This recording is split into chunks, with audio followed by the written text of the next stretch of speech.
Hi friends, this is Ravi Kumar, Leo Digital Tech.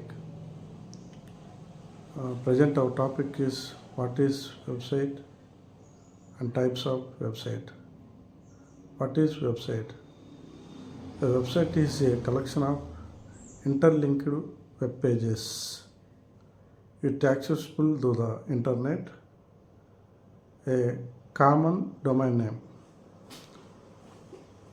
And here we have three types of websites like web builders, content management system, and web application or coding application, coding websites.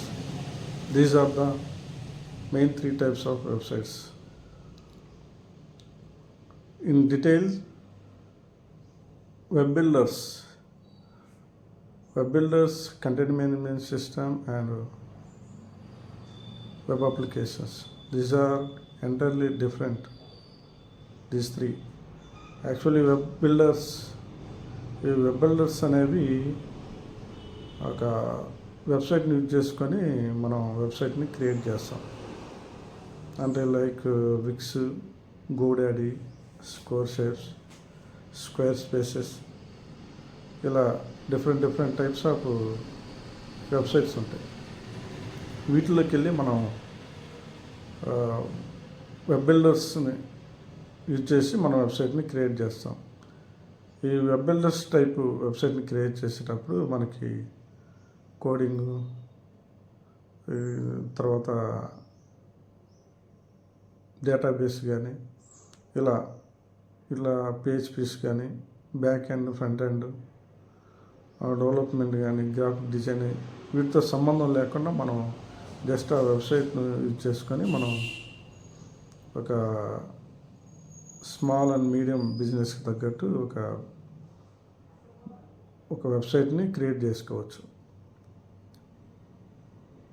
ఎప్పుడైతే మనం ఈ website like ఇక్కడ వచ్చేసి మనం website బిల్డర్ని ఎక్కువగా Vicks వెబ్సైట్ని use చేసి website బిల్డర్లో మన వెబ్సైట్ని క్రియేట్ చేస్తాం. వీటిలో అయితే జస్ట్ డ్రాగ్ అండ్ డ్రాప్ని యూజ్ చేసి మనం వెబ్సైట్ని క్రియేట్ చేసుకోవచ్చు. దీన్ని ఏంటంటే మినిమం నాలెడ్జ్ ఉన్న వాళ్ళు ఎవరైనా కానీ ఈ వెబ్సైట్ని క్రియేట్ చేసుకోవచ్చు. దీనికి ఏంటంటే ఎటువంటి కోడింగ్ అవసరం లేదు. తర్వాత వచ్చేసి కంటెంట్ మేనేజ్మెంట్ సిస్టమ్. ఈ కంటెంట్ మేనేజ్మెంట్ సిస్టమ్ అనేది కంటెంట్ని మేనేజ్ చేయడానికి ఈ వెబ్సైట్ని మేనేజ్ చేసి ఈ వెబ్సైట్ని క్రియేట్ చేస్తారు. లైక్ ఇది ఒక రకంగా చెప్పాలంటే వెబ్ బిల్డర్ కంటే ఎక్కువ, బట్ వెబ్ అప్లికేషన్స్ కంటే తక్కువగా ఉంటుంది. బట్ ఇందులో ఏంటంటే కొంచెం మినిమం నాలెడ్జ్ అనేది మనకి అవసరం అవుతుంది. ఎందుకంటే ఇందులో సాఫ్ట్వేర్స్ ఇన్స్టాలేషన్ చేయడం కానీ, టెంప్లెట్స్, హోస్టింగు, ఇలా రకరకాల చిన్న ఇన్స్టాలేషన్స్ కానీ, తర్వాత ఈ ఇన్స్టాలేషన్, తర్వాత పేజ్ బిల్డర్ ఇన్స్టాలేషన్, ఇలా కొన్ని చిన్న ఇన్స్టాలేషన్స్ అవసరం అవుతాయి. దానికి ఏంటంటే కొంచెం నాలెడ్జ్ అవసరం అవుతుంది. దీన్ని ఎక్కువగా కంటెంట్ మేనేజ్మెంట్ వెబ్సైట్ని ఎక్కువగా మన బ్లూ హోస్ట్, తర్వాత గోడాడీ ఇలాంటి వెబ్సైట్ ఉన్నాయి. వాటిలోకి వెళ్ళి మనం లాగిన్ అయ్యి తర్వాత డొమైన్ పర్చేజ్ చేసి ఫ్రీ హోస్ట్ వీటిని యూజ్ చేసి మనం ఒక వెబ్సైట్ని క్రియేట్ చేయొచ్చు. వీటిలో ఏంటంటే ముఖ్యంగా ఇందాక చెప్పినప్పుడు మనం వర్డ్ప్రెస్ లాంటి సాఫ్ట్వేర్ని ఇన్స్టాల్ చేసుకోవాలి. తర్వాత టెంప్లెట్స్, ప్లగ్గిన్స్, హోస్టింగ్స్ అనేవి మనం కొన్ని పేజ్ బిల్డర్స్ కొన్ని ఇన్స్టాల్ చేసుకొని ఈ కంటెంట్ మేనేజ్మెంట్ సిస్టమ్ ద్వారా మనం వెబ్సైట్ని క్రియేట్ చేస్తాం. తర్వాత వచ్చేసి మనకి ఇక్కడ వెబ్ అప్లికేషన్స్, మనం కోడింగ్ యూజ్ చేసి వెబ్ అప్లికేషన్స్ యూజ్ చేస్తాం. ఎందుకంటే ఈ వెబ్సైట్ గురించి చెప్తుంది.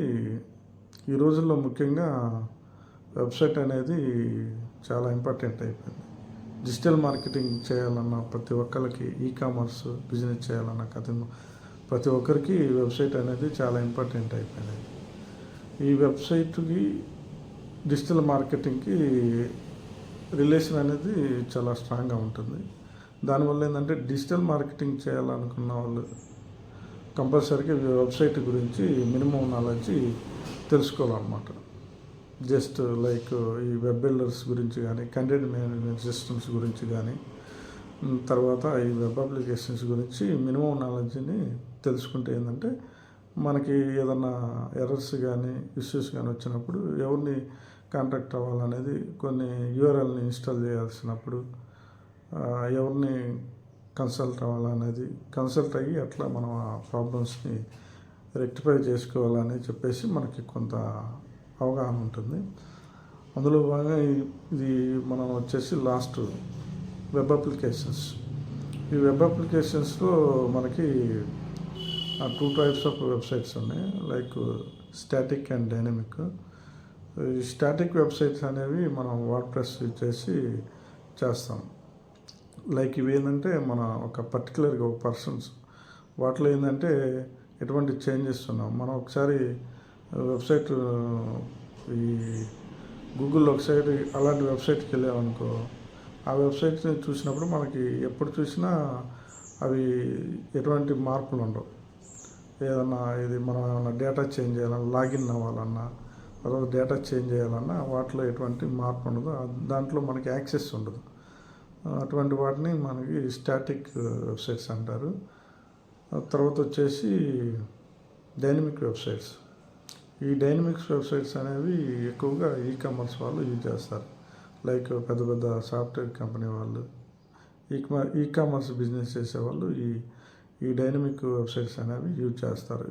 ఈ డైనమిక్ వెబ్సైట్లోకి వెళ్ళి మనం ఎప్పుడు వెళ్ళినా కానీ ఆ డేటా ఎప్పటికప్పుడు అప్డేట్ అవుతూ ఉంది. లైక్ ప్రోడక్ట్ డిస్క్రిప్షన్ కానీ, ప్రోడక్ట్ టైప్స్ కానీ, ఇమేజెస్ కానీ ఇవి ఎప్పటికప్పుడు అప్డేట్ అవుతూ ఉంటాయి. మనం ఎప్పుడైతే అప్పుడు లాగిన్ డేటా అప్డేట్ అవుతూ ఉండేది. తర్వాత లోపల యూసేజ్ డేటా ఇవన్నీ ఎప్పటికప్పుడు అప్డేట్ అవుతూ ఉంటాయి. మనం ఎప్పటికప్పుడు వీటిని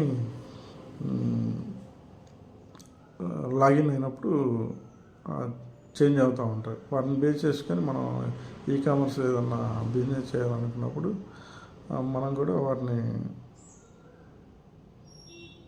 యూజ్ చేసుకొని మనం commerce business like affiliated marketing కానీ, ఫ్రీలాన్సింగ్ కానీ ఇలాంటివి చేయడానికి అవకాశం ఉంటుంది. ఇవేంటంటే డైనమిక్ ఎప్పటికప్పుడు డేటా చేంజ్ అవుతూ ఉంటుంది.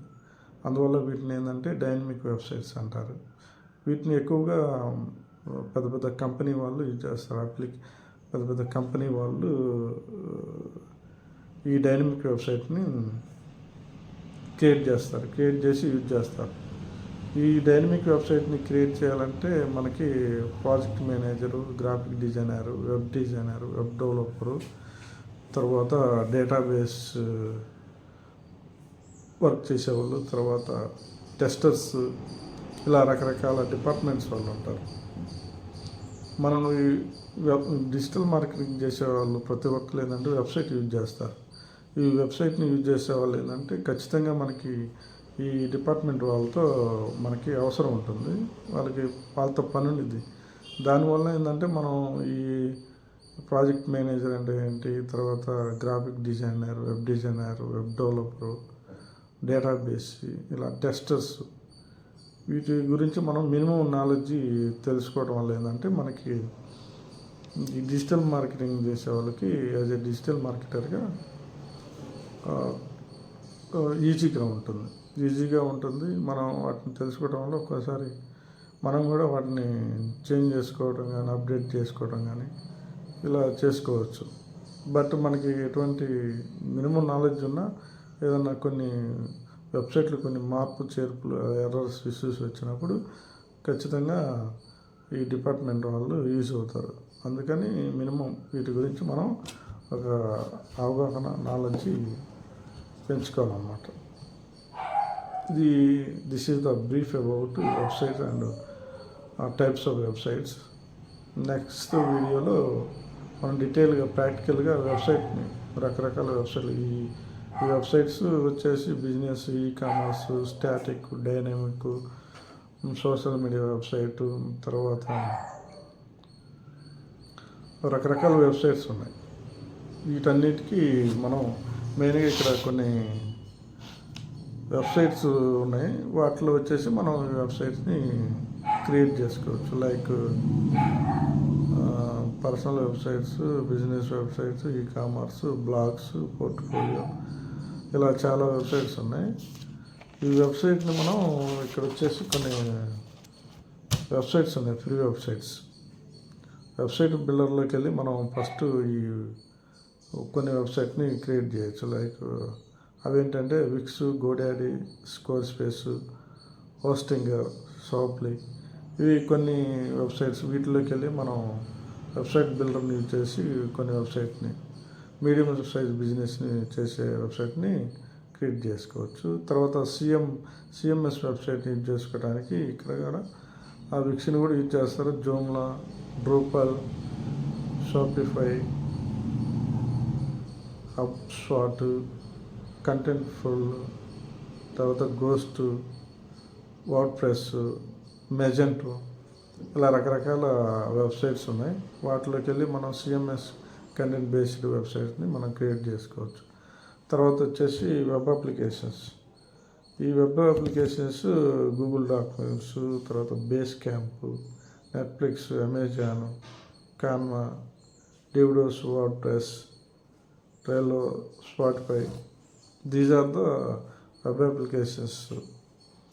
ఇలా రకరకాల వెబ్సైట్ని యూజ్ చేసుకొని మనం డిఫరెంట్ టైప్స్ ఆఫ్ వెబ్సైట్ని క్రియేట్ చేసుకోవాలి. ఈ వెబ్సైట్స్ మెయిన్ ఈ రోజుల్లో డిజిటల్ మార్కెటింగ్ చేయాలంటే డిజిటల్ మార్కెటింగ్గా మన వెబ్సైట్ అనేది కంపల్సరీగా ఉండాలి. Okay, thank you. నెక్స్ట్ వీడియోలో ప్రాక్టికల్గా ఫుల్ డీటెయిల్స్గా మనం డిఫరెంట్ టైప్స్ ఆఫ్ వెబ్సైట్స్ ఎలా క్రియేట్ చేయటం అనేది ప్రాక్టికల్గా చూసి నేర్చుకుందాం. Thank you. Ravikumar, Leo digital tech.